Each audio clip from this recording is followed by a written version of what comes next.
বছর ধরে, দীর্ঘ সময় ধরে এই মানে কি বলবো, একটা নোংরা পলিটিক্সের জন্য আজকের দিনে যেটা হয়েছে, এই পুরো বর্ডারিং এরিয়াটায় পুরো ডেমোগ্রাফিটা কমপ্লিটলি চেঞ্জ হয়ে গেছে। ডেমোগ্রাফি চেঞ্জ হওয়ার কারণে আজকে যদি ওখানে গিয়ে বলেন যে লোকালি, যদি লোকাল পিপলকে, সাধারণ লোককে হয়তো আমি জানি না, যদি গিয়ে জিজ্ঞেস করেন যে এখানে ফেন্সিং করা যাবে কি করা যাবে না, আমার তো মনে হয় হয়তো বলবে না, না করাই ভালো। ইভেন ডেমোগ্রাফি কিছু কিছু জায়গায় এমনভাবেই চেঞ্জ হয়ে গেছে, সেইখানে গিয়ে যদি আপনি জিজ্ঞেস করেন যে ইন্ডিয়া ভালো না পাকিস্তান ভালো, দেখবেন ওরা হয়তো বলবে যে পাকিস্তান ভালো। এবং ওদেরকে জিজ্ঞেস করবেন পাকিস্তানের প্রধানমন্ত্রীর নাম, কে বলে দেবে? ভারতবর্ষের প্রধানমন্ত্রীর নাম বলতে পারবে না, কারণ ডেমোগ্রাফি এতখানি চেঞ্জ হয়ে গেছে ওই জায়গাগুলো। তাই এটার পেছনে কারণটা কি? এটা তো একটা ডেঞ্জারাস, একটা মানে ভবিষ্যতে একটা ডেঞ্জারাস এপিসেন্টার তৈরি হয়ে যাচ্ছে। আমরা এক সময় ছোটবেলায়, আমরা একটা টাইম ছিল যখন কাশ্মীর আমরা জানতাম মানে পৃথিবীর মধ্যে স্বর্গ, অথচ ভারতীয়রা কেউ যেতে পারে না, এতটাই ডেঞ্জারাস ছিল। আজকে কাশ্মীর সেই জায়গা থেকে বেরিয়ে এসছে, আজকে সাধারণ পর্যটকেরা ওখানে যাচ্ছে। তো এইভাবে যদি ডেমোগ্রাফি চেঞ্জ হতে থাকে, আর এইভাবে শুধু যদি ভোট ব্যাংক পলিটিক্সের জন্য আমাদের রাজ্য সরকার যদি এটাকে খোলা ছুট দিয়ে দেয়, তাহলে তো একটা সময় কাশ্মীরের চেয়েও বাজে অবস্থা হয়ে যাবে। তার মানে আপনি ব্যাপারটা হচ্ছে এই যে আপনি জায়গাটা যে বলছেন, এই জায়গাটাতে যে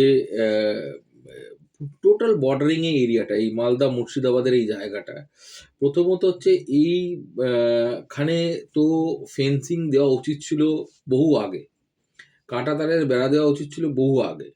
অথচ আমাদের রাজ্যের কোথাও না কোথাও গাফিলতির কারণে, জায়গা না দেওয়ার কারণে এই জায়গাটা বহু বছর যাবৎ এখানে কাঁটা তার দেওয়া হয়। ফলে একাধিকভাবে মানে র্যাম্প্যান্ট আপনার অনুপ্রবেশ ঘটেছে। এবার সব জায়গায় যদি আপনি বিএসএফকে দায়ী করেন, সেটা তো সম্ভব নয়। একটা কাঁটাতার প্রায় 2000 কিলোমিটার বর্ডারিং, তারও বেশি আমাদের রাজ্য বর্ডারিং স্টেট। এবার 2000 কিলোমিটার যদি বিএসএফকে দাঁড়াতে হয়, প্রতি 10 মিটার পরে পরে বিএসএফ দাঁড়াতে হবে, তাহলে তো পুরো ভারতবর্ষের পুরো জিডিপি শুধু বিএসএফেই চলে যাবে। তাহলে তো ভারতবর্ষে তাহলে মানে মানে 150 কোটির মধ্যে 10 কোটি বিএসএফ দাঁড় করিয়ে দিতে হবে। এটা সম্ভব? এটা একটা মানে অযৌক্তিক কথাবার্তা। তো একটা রাজ্যের ইনফিল্ট্রেশন কী করে কমে? এক হচ্ছে ফেন্সিং, আর এক হচ্ছে লোকাল অ্যাডমিনিস্ট্রেশন। মানে একটা লোক যে অন্য দেশের বা ইলিগাল ইমিগ্রেন্ট, সে ঢুকে গেল, পুলিশ সক্রিয় থাকবে, পুলিশ ক্রস চেক করবে তার আইডেন্টিটি এবং সেখানে ধরা পড়বে। তো আমাদের এখানে প্রথমত হচ্ছে পুলিশের সেই অ্যাক্টিভনেস কোথাও না কোথাও নেই, চেকিং হচ্ছে না, তাই জন্য এত লোক ঢুকছে। আর দ্বিতীয় হচ্ছে ফেন্সিং নেই, এবং আমাদের রাজ্য সরকার জায়গা দেয়ইনি ফেন্সিং করার জন্য। কত দুর্ভাগ্যজনক যে হাইকোর্টকে আলটিমেটলি শেষ পর্যন্ত হাইকোর্টকে আসতে হলো এটাকে ডিসাইড করতে, এবং বলতে হলো যে জায়গা দাও, কারণ এটা ন্যাশনাল সিকিউরিটি। এটা কতটা দুর্ভাগ্যজনক একটা রাজ্যের পক্ষে, যে আমাদের দেশের সুরক্ষার জন্য আমি জমি দেবে না। কেন দেবো না? কারণ বিএসএফ এর জুরিসডিকশন 50 কিলোমিটার হয়ে যাচ্ছে। আরে বিএসএফ এর জুরিসডিকশন 50 কিলোমিটার হোক, চাই 100 কিলোমিটার হোক, তোমার তো রাজ্য, এটা তো রাজ্য স্বার্থ না, এটা তো পুরো দেশের স্বার্থ। তো দেশের স্বার্থে তো জায়গা দিয়ে দেওয়া উচিত ছিল।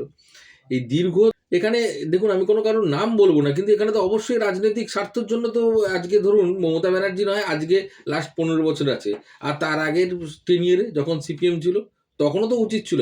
আমার দুটো বর্ডারের মাঝখানে কেন আমার ভ্যাকেন্ট পুরো স্পেস থাকবে?